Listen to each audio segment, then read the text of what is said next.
festival Potes de Marmot et son grand retour dans un cadre de rêve au bord du plan d'eau d'Aiglier que vous voyez juste derrière moi, aux portes du Queyras, à quelques kilomètres à peine du plus haut village d'Europe, Saint-Véran, et au pied de la forteresse Vauban de Mont-Dauphin. Au programme des marionnettes, un brin de magie, des concerts, du théâtre et de nombreux ateliers comme celui pour permettre d'apprendre à faire du pain. On vous propose d'entrer dans les coulisses de ce festival. C'est parti. Attachez vos serviettes, bon appétit. Patrice et Sam, bonjour. Alors, le grand-père et la petite-fille, c'est ça? Voilà, tout à fait. Comment vous trouvez le spectacle? Eh bien, assez surprenant, c'est construit d'une manière très originale. Il y a sa grande sœur qui est un peu devant, je la cherchais. Moi, je suis resté un petit peu en retrait par rapport au bruit, mais il fait déjà bon ici, quoi. C'est l'ambiance aussi qui compte. C'est pour ça aussi que vous êtes venu, il y a aussi le cadre. Voilà, le cadre, l'ambiance. Nous, on descend de Briançon, on est venu de Briançon. C'est important pour vous qu'il y ait ce genre de festival dans le Queyras, autour de Guiestre? Ah, bien sûr, c'est un plaisir. Notamment pour les enfants, parce qu'en général, les spectacles sont essentiellement centrés pour les adultes. Et nous étions à l'affût pendant les moments où on garde nos petits-enfants d'animation, de spectacles intéressants, bien construits. On s'amuse bien, ouais, on est venu exprès pour ça. Vous avez fait le déplacement dans les Hautes-Alpes pour le festival? Oui, tout à fait, on est venu une semaine en vacances et l'objectif c'était de pouvoir profiter des spectacles pendant qu'on était là sur les 3 jours du festival. Enfin, c'est un plus quand on vient en vacances dans une région qu'il y ait un événement comme ça.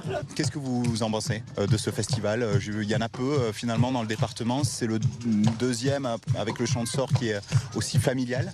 Est-ce que c'est important qu'il existe? Ah bah nous on adore, on est déjà venu l'année dernière avec ma femme et mes 2 enfants. Vous allez participer à d'autres activités, des concerts, des ateliers? Oui, on a repéré quelques petits spectacles là déjà. On a fait notre petit programme et puis on va passer les 3 jours comme ça à travers tous les villages du Queyras là. Écoutez, je vais vous propulser au niveau de la jugulaire. Quoi? Mais attendez, je suis qu'un centre de médecin. Mais vous maniez les outils comme personne. Marie Constansou, bonjour. Bonjour. Vous êtes la directrice de l'office de tourisme du Guiestre 3 Queyras et on le voit derrière nous, une fois de plus, le festival démarre bien ici à Guiestre, il y a du monde.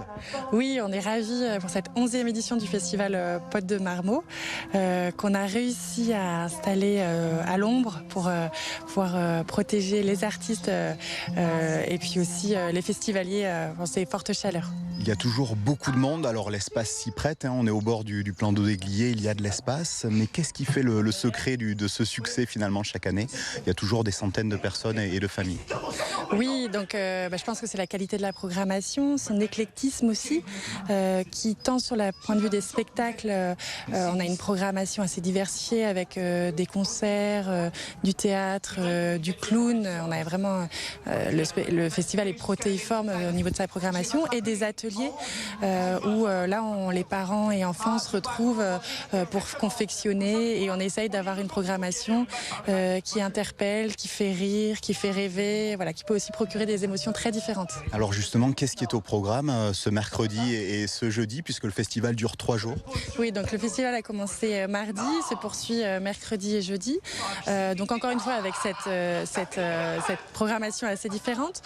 On peut peut-être attirer l'attention sur deux spectacles un peu décalés. Alors tout d'abord une visite décalée qui va démarrer, notez bien l'heure, à 10h02, voilà, à Saint-Crépin, avec la compagnie Les Savina. Et puis on aura aussi le bal des bestioles à 17h45 dans la cour de l'école à Guiestre, où là c'est un bal qui se fait en 2 temps. Un premier temps où on apprend, on s'initie ensemble entre adultes et enfants, donc les grands-parents, les petits-enfants, les parents, les enfants, et puis on a après une petite pause où là c'est le bal accompagné en plus par une compagnie de Guiestre.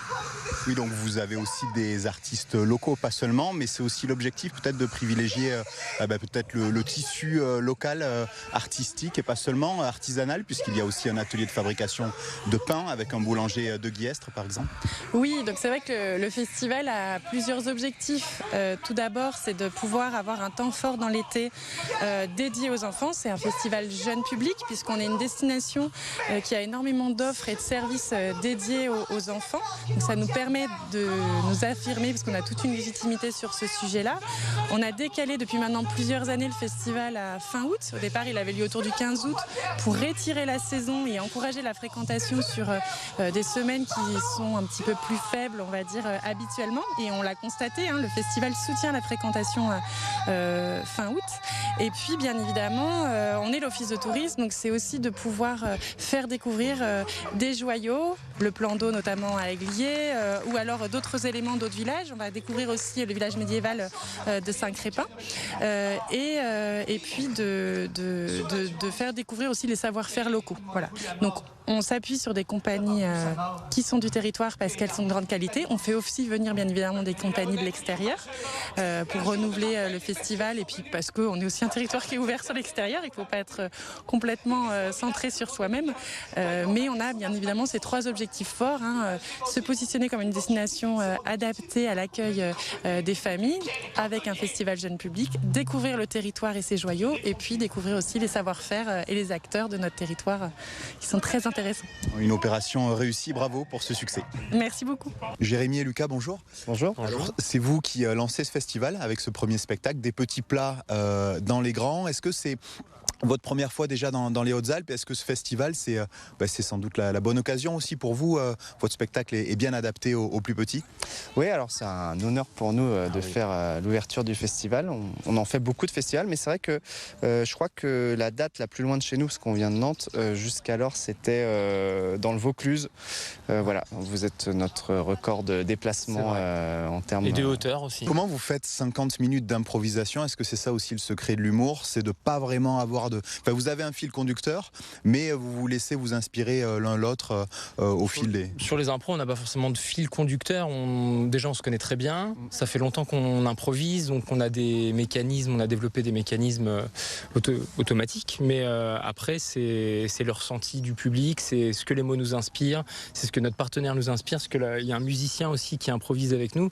Donc c'est tous ces éléments qui, on les embrique et ça fait quelque chose de fabuleux, quoi. On sait qu'on a nos histoires doivent faire tant de minutes, donc on sait qu'on doit faire un début, un milieu, une fin, qu'on doit mettre en place tous les éléments qui nous ont été donnés pour les mettre ensemble. Donc en fait, on écrit en même temps qu'on joue et par un mécanisme, c'est surtout ça qu'on va commencer, qu'on travaille nous en fait. C'est comment écrire et construire et jouer une histoire en direct en fait. Puis j'imagine qu'il faut garder une grande part d'enfance peut-être en soi aussi pour garder ça, pour garder cet humour qui fait rire aussi les grands. J'imagine que vos spectacles ils plaisent à tous les âges. Alors c'est même une donnée primordiale pour nos spectacles. C'est vraiment des spectacles. Nous on met spectacle familial parce que c'est vraiment des spectacles pour tout le monde en fait. On fait aussi bien des références pour les enfants que pour les adultes.